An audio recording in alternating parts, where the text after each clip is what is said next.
Amidst everything that's happened in the past couple of weeks in Formula One, the Hungarian Grand Prix was not about any of that drama. It was not about Mercedes, it was not about Max potentially leaving Red Bull, it was just pure McLaren dominance. So let's do a recap of the 2025 Hungarian Grand Prix. The first lap was pretty clean, Lando got pushed back to P5, but then he was eventually fighting with the front of the pack again.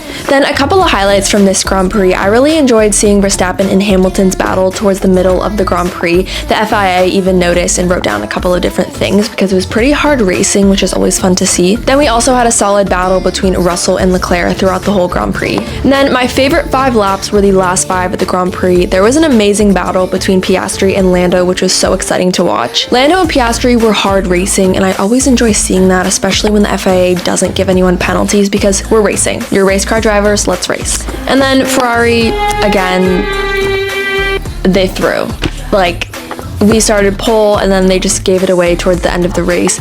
Don't know what happened there. Charles totally could have had that, but this race ended with Lando P1, Piastri P2, and then Russell P3. I've been a McLaren fan since day one, since the first year I ever started watching Formula One, so I feel so proud to say that the 2 drivers from my favorite team are P1 and P2 in the Drivers' Championship, and it's even more impressive because Piastri is 100 points ahead of Max Verstappen, who's in P3. We've seen the Mercedes reign, we've seen the previous Red Bull regime, and now we are entering the era of McLaren dominance. I want to know what you thought about the Hungarian Grand Prix in the comments, and if you want to see more content all about Formula One, make sure to follow, like, and comment to become the most confident F1 fan for the 2025 season.